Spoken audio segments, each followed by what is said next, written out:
You're listening to the Plastic Shift Podcast. Welcome to the Plastic Shift Podcast.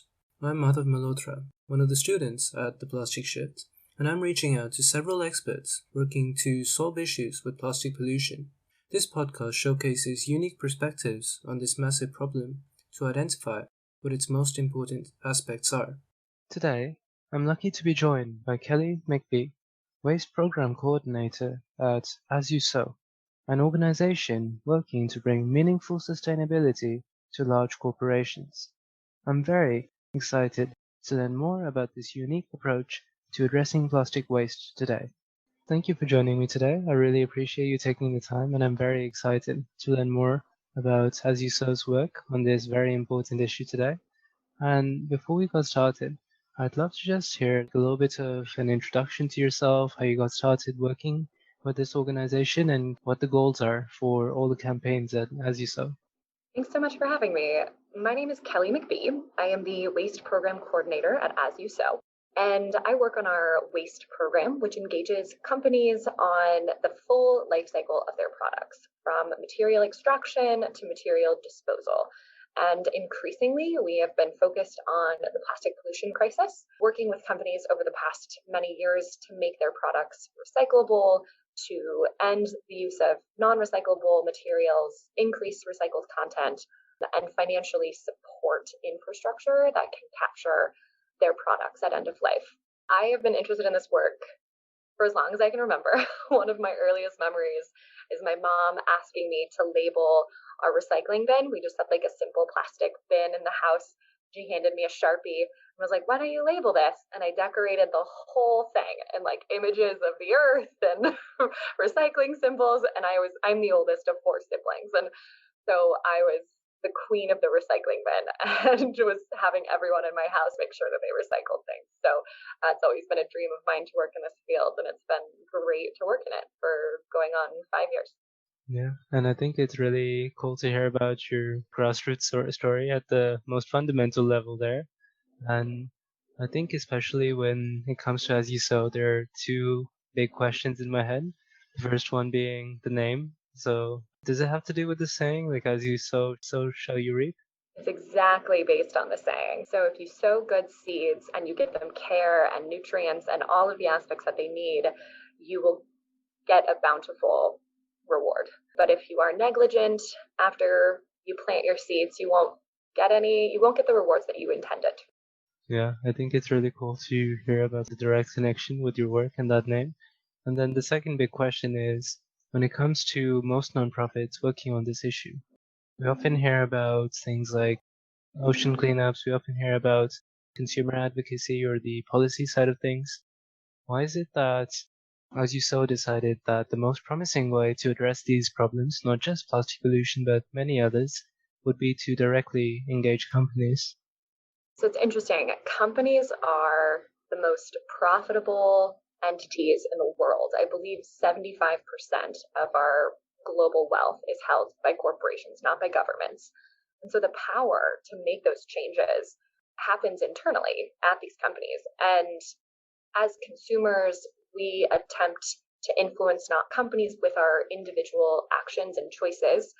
And as nonprofits and activists, we attempt to run campaigns, and we do run successful campaigns influencing these corporations.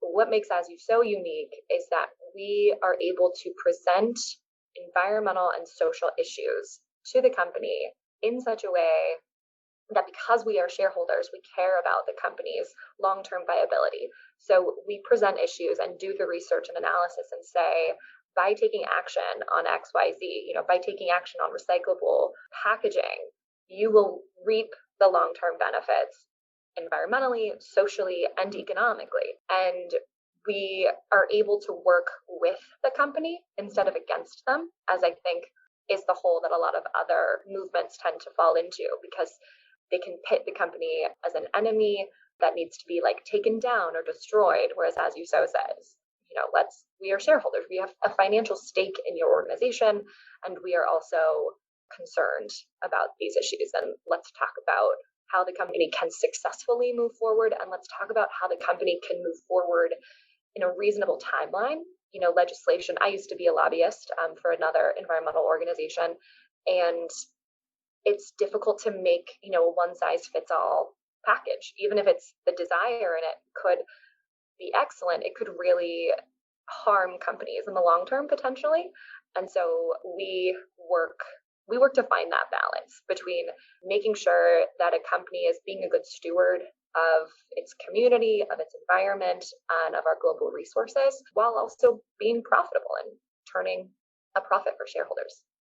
Yeah, oftentimes it feels like we have these different entities, and it's really easy to get lost in the competition between nonprofits and businesses. It feels like the two are against each other, but in the end, we really need to recognize that the problem is one that we all face. And one of the things that sparked my curiosity about how you do that is trying to work directly with the shareholders at these public companies, because I hadn't really thought too much about how there were these individuals of a little bit smaller numbers that usually you don't get to hear about, because people usually, when they think about companies, there are just a few public figures or the names that they associate, but not all the people behind those scenes. So, in terms of the shareholders you work with, what are their incentives for joining As You Sow and trying to make a change? What are some of the goals that you have with the alliance of investors that you have, and so on? Awesome questions. Thank you. The shareholders that we represent are individuals that have invested their wealth, their capital, with a fund manager or an asset manager, and they work with this manager to make decisions about what companies they want to invest in. And so the manager will say, well, what are you interested in? What are your values? What do you support?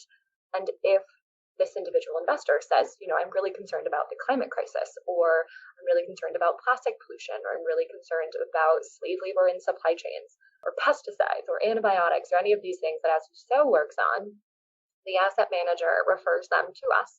And then we work with them to see what their interests are. We have usually engaged companies that they're interested in already, so we can talk to them about our work to date.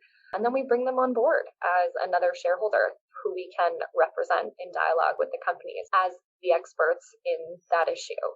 And then the Plastic Solutions Investor Alliance was formed about 2.5 years ago out of a growing interest by investors in taking action to fight the plastic pollution crisis. It just became so suddenly clear that we were heading towards an awful future, more plastic in the ocean than fish by 2050, the big statement that everybody knows. And they said, well, what can we do about this? How can we engage on this issue more directly? And it really wasn't that large of an issue that investors were speaking towards.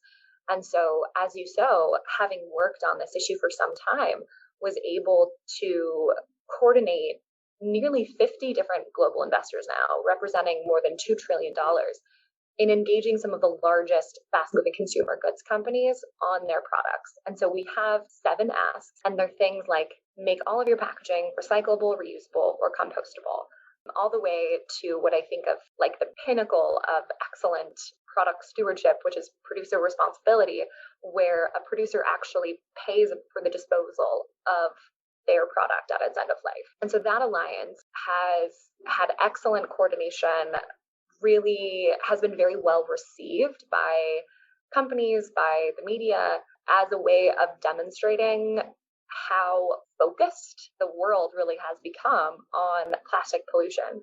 And so we have engaged Coca-Cola, PepsiCo, Nestle, Procter & Gamble, and Unilever, and we will add to those engagements the laggard companies from the report that As You Sow just put out back in June.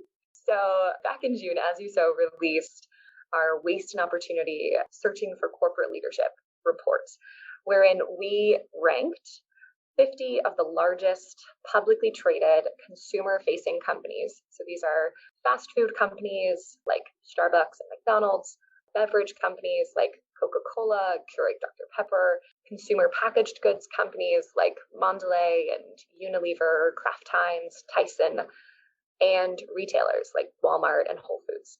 And we looked at everything that the companies had put out on their packaging? So do they report on the amount of their packaging that is recyclable? Do they financially contribute to recycling organizations like the Recycling Partnership or Closed Loop Fund that seek to enhance recycling infrastructure? Do they label their packaging as recyclable or not, or with instructions? Do they incorporate recycled material into their overall products and in their plastic products? Do they have a goal to increase the amount of recycled content? So 36 metrics for each company. And then we ranked all of those metrics and gave the companies a letter grade on how much action they were taking against plastic pollution. And the highest grade was a B minus, and that was Unilever. And that is largely because Unilever is the only company that has an absolute plastic reduction goal. So not just a virgin plastic reduction goal, which is tricky because though it sounds good, the company is actually continuing to produce and make the same amount of plastic product, but they're just going to now be incorporating more recycled content, which is a step in the right direction. We should be incorporating more recycled content, but that needs to simultaneously be done with an overall reduction in the amount of plastic that we're using. So Unilever is the only company to have done that. I believe they committed to reduce their plastic by 100,000 tons by 2025. And there's a few other companies that have virgin plastic reduction goals, but only a handful. And so those laggard companies were the ones that received B's or F's, but that were the largest. We identified 6 companies, including Pepsi, Walmart, Kraft Heinz, Tyson, Mondelez, Walmart, and the Plastic Solutions Investor Alliance will be engaging those companies in the coming year, getting them to set better targets. Yeah, I know when I was looking at your report, it was just the first time I was actually looking at real data that was easy to understand when it came to these problems with companies, because I found that in my research, a lot of the times we break down the plastic problem in terms of countries, and even that research is a little bit dated. So one of the things that I was curious about was when you actually present these findings in a very comprehensible manner, and you also have your efforts to engage companies, and you do have these suggestions for how they could move forward. What are some of the common, I guess, objections or challenges that a large corporation might have in trying to transition to having recyclable packaging or have concrete goals in mind for the future? Do you often see a common problem coming up over and over again? There are a few obstacles that companies identify. One is the reality that plastic is lightweight and therefore is more environmentally friendly, according to their life cycle assessments, to transport packaging. And so if they talk about replacing plastic with an alternative material, it's possible that it can be more expensive or worse for the environment. If something's heavier, uses more fuel to be shipped across the country. And there needs to be a lot more research on life cycle assessments. The issue there, as we identified it As You Sow, is that life cycle assessments don't actually capture the full life cycle of that product. And usually the pitfalls there are the disposal. So for instance, plastic that ends up in the ocean releases greenhouse gas emissions. And that is not accounted for in any life cycle assessment of plastic. Plastic that ends up being incinerated not only releases toxins into the environment, but can impact human health. And how do you put a number on the impact onto human health? In addition, the extraction of oil and gas to refine plastics is not accounted for in life cycle assessments, like the impact that that has on communities. I mean, think about Cancer Alley in Southeast America. So more to be seen. We have not identified a single company that has a true life cycle assessment yet of plastic. So we don't currently consider a life cycle assessment to really hold its own as an argument to continue to use plastic. It could be. It's very possible that when a more comprehensive life cycle assessment happens, it can be demonstrated that yes, okay, plastic has superior qualities. And in looking at that concept, though, we have to think bigger than just a substitution scenario.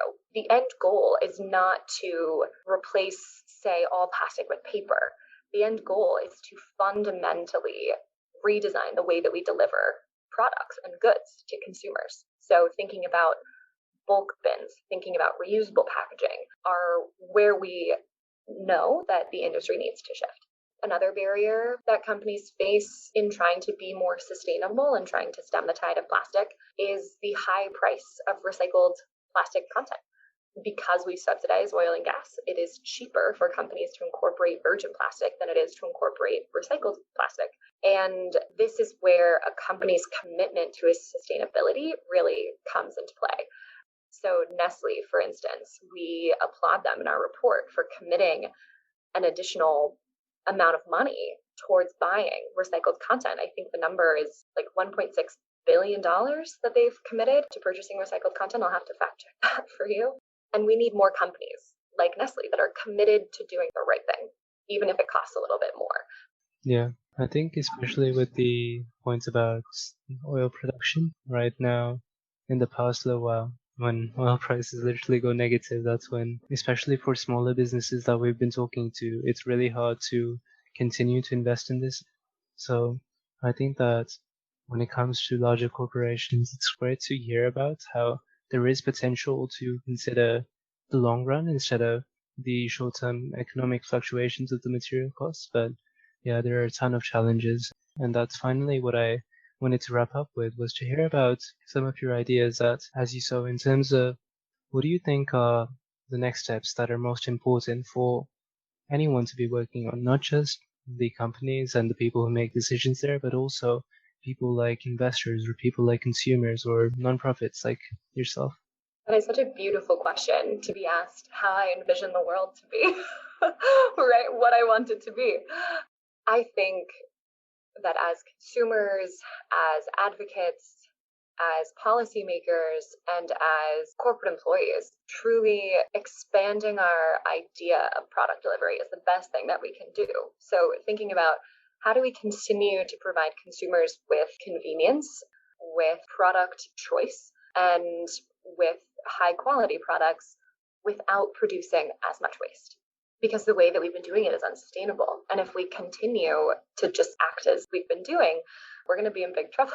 We're already starting to feel that trouble. And that frame of mind needs to trickle down through every layer of society. And I find myself feeling challenged when I'm at the grocery store and, I want to buy something, but it's packaged in a non-recyclable packaging. And I'm thinking, how else can I buy this? Should I not buy it? And sometimes I have to buy it. But something that's made me feel better about that is taking, obviously I work professionally in this field, so I am talking to companies in that way, but I have a voice as a consumer too. And so making the best decisions that I can make, and when I have to make a decision that I'm uncomfortable with, doing something about it. So contacting the company, writing them and saying, I am a customer of your product. I enjoy what you make, but I am looking for an option that is packaged in reusable packaging. I am looking for this product to be sold in bulk. I am looking for something else. And as soon as I see that on the market in my community, you're going to lose my business. And they want to say that. And that will help trigger that company. I am really excited that in my community, we have a local refillery that does nothing but weigh your own container when a person brings it in and then fills it up with shampoo, conditioner, laundry detergent. I think there are like 200 products in this store, and then you pay by the ounce. And so it's entirely zero waste. And I buy everything that I can there now. And so all these other stores have lost a lot of business as a result of that. But the companies that have made their product available to be sold in bulk in that way are gaining. And we have been doing this work with companies for some time. And our conversations with companies, 10, 15 years ago were that the consumer demand wasn't there. I recall one company saying they piloted a refillable laundry detergent with a partnership at a grocery store, and consumers complained that it was messy and inconvenient for them to bring in their container. And so this company, which was at the forefront of reusable packaging this many years ago, ceased to pilot. But now, in our recent conversations with them, they've said people want it again. And, we've done some research so we can make it better. And that's exciting. It's exciting to see that consumer voice really is integral in corporate decision making.